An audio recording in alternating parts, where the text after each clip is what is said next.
Bonjour à toutes et à tous et bienvenue dans les podcasts du réseau RedCap, réseau d'expérimentation et de développement en élevage caprin de Nouvelle-Aquitaine et Pays de la Loire. Ici, des conseillers, des animateurs et des éleveurs, au masculin et au féminin, partagent leurs solutions, leurs expériences et leurs idées pour adapter leur système fourrager au changement climatique. L'élevage de chèvres est au cœur de ces podcasts qui aborderont la culture des prairies, sa consommation par la chèvre et son intégration dans une rotation. En résumé, de la polyculture élevage dans un contexte de changement climatique.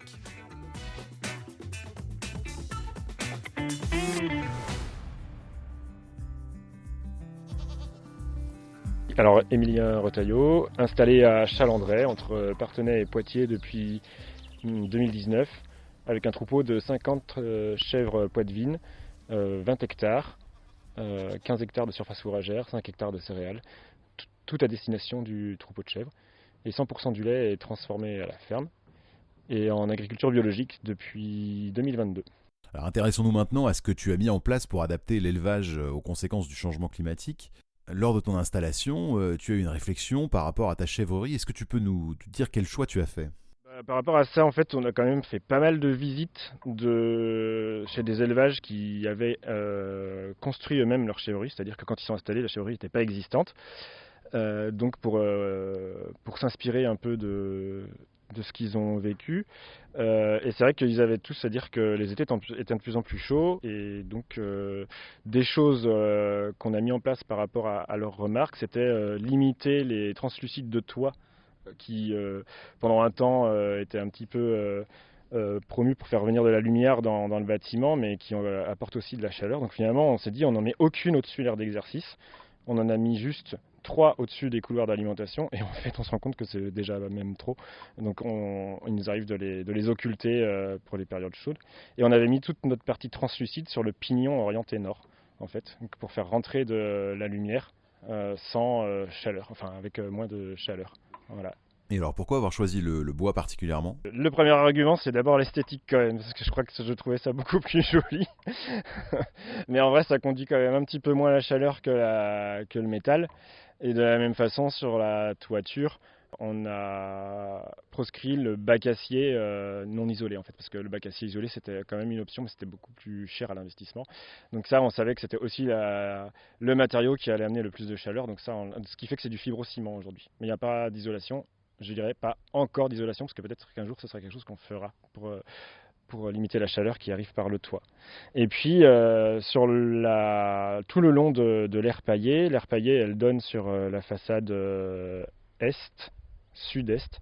Donc là c'était pour avoir le soleil levant au niveau des chèvres. On a 3 portillons qui donnent sur une aire d'exercice, donc les chèvres peuvent sortir et venir du bâtiment comme elles veulent. Et cette aire d'exercice, malgré tout, elle est quand même un peu trop sud-est, c'est-à-dire que l'ombre portée du bâtiment n'arrive qu'à 15h30, 16h, et en période d'été, il fait déjà trop chaud à 15h30, 16h. Alors ce qu'on a fait, c'est qu'on a, aux abords de cette aire d'exercice, planté, mais vraiment aux abords immédiats, planté des acacias, donc une essence qui pousse relativement vite, pour faire de l'ombre sur l'aire d'exercice et apporter un petit peu en plus de l'ombre aussi la fraîcheur que rapportent les arbres en fait. C'est pas de l'ombre simple les arbres, c'est de l'ombre un peu plus fraîche. Ces acacias font déjà de l'ombre, ils mesurent 3-4 mètres de hauteur, ils ont été plantés il y a combien de temps ? Ils ont été plantés il y a 3 ans. Oui, c'est du coup l'effet est pas immédiat, mais on a déjà des effets 3 ans après la plantation, quoi. Alors on va continuer sur une autre thématique. L'herbe va pousser plutôt au printemps, mais récolter la première coupe n'est pas forcément quelque chose d'évident, vu les conditions météo. Comment vous gérez cette première coupe sur le mois d'avril ? Du coup, on sort les chèvres au pâturage assez rapidement, peut-être des fois dès fin février, avant les mises bas, pour commencer la transition alimentaire. Il nous arrive d'avoir des journées ensoleillées et de pouvoir sortir les chèvres. Sauf que c'est vrai qu'après, quand on arrive en mars-avril, en pleine pousse, les chèvres n'ont pas la capacité de passer sur les 15 hectares et de valoriser toute la surface fourragère. Donc en fait, on débraye presque la moitié de la surface fourragère, voire des fois plus. Mais c'est pas pour nous, parce que la récolte de printemps, on fait ni d'ensilage, ni d'enrubanage. On n'a pas de séchage en grange non plus. Donc en fait, ça c'est pour un voisin éleveur de vaches laitières en bio qui nous les prend sur pied. Voilà, qui lui par contre fait de l'ensilage avec. Cette première coupe précoce va permettre de faire une deuxième coupe dans des bonnes conditions et éventuellement une troisième coupe avant l'été? Oui, ça arrive, ouais, de faire une troisième coupe. Donc c'est vrai que du coup, cet avantage de la première coupe, là, c'est que quand elle est fauchée par le voisin, elle a un peu un rôle de nettoyage aussi. Et du coup, sur nos deuxièmes cycles, on a, surtout sur les parcelles légumineuses, quelque chose de plus propre. Et on a des conditions pour faire du foin. Souvent, on arrive à cette période-là, fin mai, début juin, première quinzaine de juin, souvent, c'est à ce moment-là, quoi. Donc là, c'est les journées les plus longues de l'année, ça sèche, et globalement, on arrive à faire du foin récolté dans de bonnes conditions.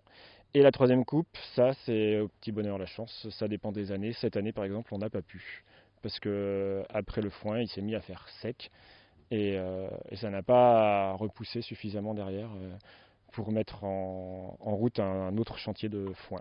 Alors, est-ce que tu peux nous expliciter un petit peu plus les mélanges prairies utilisés, à quelle période ils sont utilisés et pourquoi avoir fait ces choix? C'est tout le temps en évolution en fait, on regarde un peu comment s'est comporté les derniers mélanges qu'on a fait et qu'est-ce qu'on souhaite garder, qu'est-ce qu'on souhaite laisser, mais sachant que un même mélange peut se comporter différemment d'une fois sur l'autre aussi, donc c'est pas forcément évident, mais des fois, ce qu'on a essayé, c'est aussi les périodes d'implantation. Et par exemple, on avait voulu, avec notre orge de printemps, plusieurs fois semer la prairie directement dedans, c'est-à-dire en février-mars, quand on sème notre orge, pour que à la moisson, la prairie soit déjà en place et éviter de la ressemer à l'automne. Sauf que ces deux fois-là, enfin, on verra si on le refait ou pas, mais on a eu juste après la moisson en fait des coups de chaleur assez intenses et pas d'eau, et ce qui fait que la prairie en dessous elle a pas supporté, et on est obligé dans les 2 années de les refaire en fait, parce que ça a grillé derrière. On nous avait conseillé peut-être de programmer la moisson en fonction des pluies annoncées, et une fois que la céréale est mûre finalement, pas s'acharner à la récolter tout de suite parce qu'elle est mûre, mais peut-être regarder s'il ne va pas pleuvoir la semaine suivante pour choisir d'intervenir, quoi.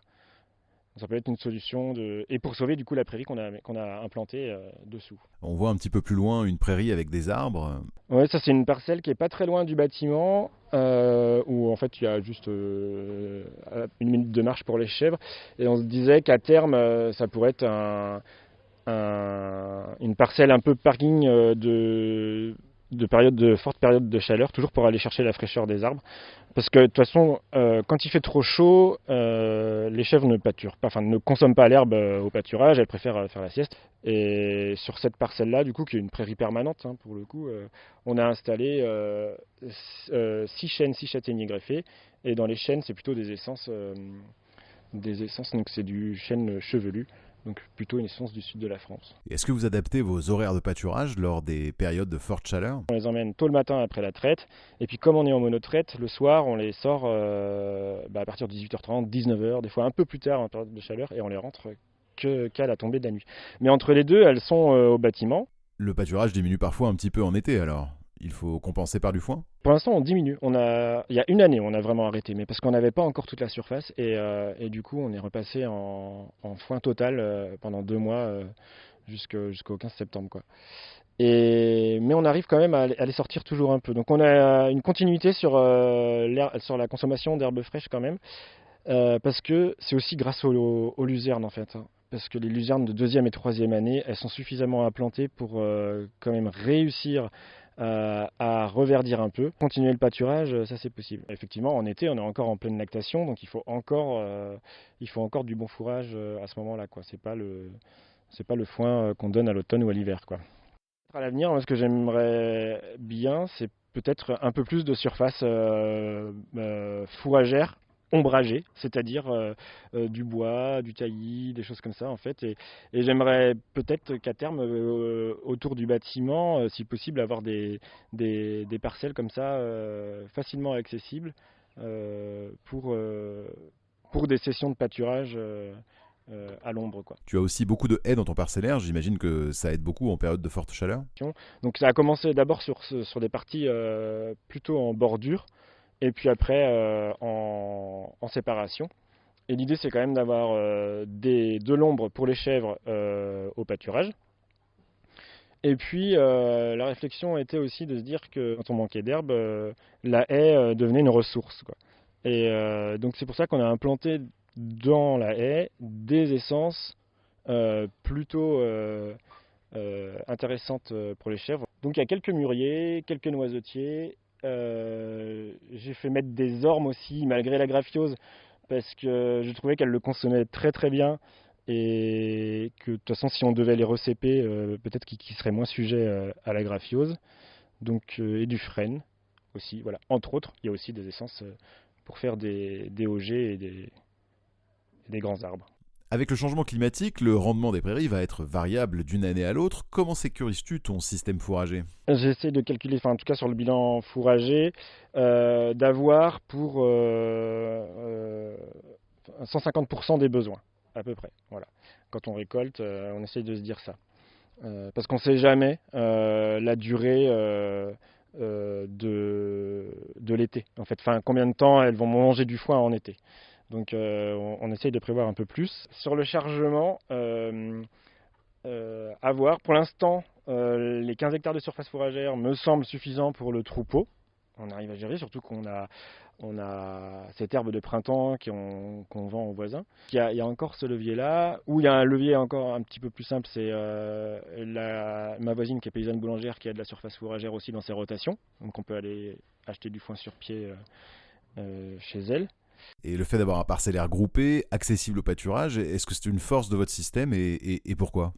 Disons que ça facilite la réflexion autour de la rotation, puisque sur toutes les parcelles de l'exploitation, je peux tout mettre en place, toutes les étapes de ma rotation. Il n'y a pas de parcelle où je suis obligé de me dire non, celle-ci, je dois exclure du pâturage parce qu'elle est trop loin, ou celle-ci, elle est trop en pente, donc je ne peux pas la travailler. Enfin, du coup, elles sont toutes sur le même plan d'utilisation, et ça facilite la tâche sur la réflexion de l'assolement. Alors on a bien parlé de la ressource fourragère, parlons des animaux maintenant, et pourquoi avoir choisi la chèvre poitevine? Bon, c'est d'abord une préférence personnelle, ça c'est certain, mais derrière elle est quand même assez motivée par la défense de la biodiversité de façon générale, et là pour ce qui est de la chèvre poitevine, de la biodiversité domestique, avec l'idée derrière de se dire que probablement, comme c'est une chèvre dont la sélection n'a pas été intensive sur la production laitière, elle a gardé des caractéristiques de rusticité. Émilien, tes chèvres poitevines sont conduites au pâturage. Est-ce que tu peux nous parler de la saison de pâturage? Je veux dire, tu as abordé les leviers pour avoir de la ressource fourragère le plus longtemps possible. Est-ce que le changement climatique a des conséquences aussi sur la gestion du parasitisme? Du coup, la saison de pâturage, elle commence fin février, début mars, par du déprimage et la transition alimentaire. Petit à petit, on abandonne le foin d'hiver et puis on commence à intégrer l'herbe. Et comme ça commence de plus en plus tôt, que les hivers sont de plus en plus doux, effectivement, on a une confrontation aux parasites. Donc, il y a cette gestion du retour sur les parcelles des chèvres à toujours un peu avoir en tête pour éviter les infestations. Sachant qu'on sait très bien qu'au fur et à mesure de l'avancée du système, la charge de parasites augmente quand même sur les parcelles. Et donc l'idée, et ça c'est beaucoup le Sylvain Biobocage qui a travaillé dessus, c'est d'avoir des parcelles consacrées au pâturage plutôt sur la période du printemps, des parcelles plutôt sur la période de l'été et d'autres parcelles sur la période de l'automne. Alors concrètement, les prairies multi-espèces riches en trèfles et graminées, c'est pour le printemps, les luzernes en été et en automne, et après il reste quoi à pâturer? Donc on arrive sur une parcelle qui n'a pas été pâturée depuis une saison, c'est-à-dire qu'il y a eu le métail d'hiver dessus, et on implante un couvert hivernal et qu'on fait pâturer par les chèvres en septembre-octobre, quoi. Voilà. Et donc là, on sait que sur cette période-là, elles arrivent sur une parcelle vierge, sur laquelle, même si elles sont chargées en parasites, elles peuvent excréter, puisque derrière, après, on fera l'orge de printemps, donc la saison d'après, ce sera pas une source de réinfestation immédiate. Et ce couvert est composé d'avoine et de trèfle squarosum. Exactement. Ouais. Avez-vous sur la ferme des craintes par rapport au changement climatique ? Je sais pas. Il y a toujours un peu la crainte que le réchauffement climatique aille plus vite que les idées qu'on a pour s'y adapter. Merci Emilien pour cet échange.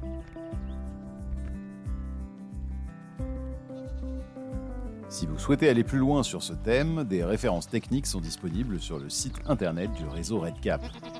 Ce podcast a été réalisé dans le cadre du projet Info Éco Cap 3, coordonné par le réseau REDCap, l'ANICAP Nouvelle-Aquitaine et l'Institut de l'élevage, avec le soutien financier de la région Nouvelle-Aquitaine et de l'Union européenne. Réalisation Jérémy Jost et Servane Leclerc, montage Philippe Berthet, propos recueillis en 2024 et 2025.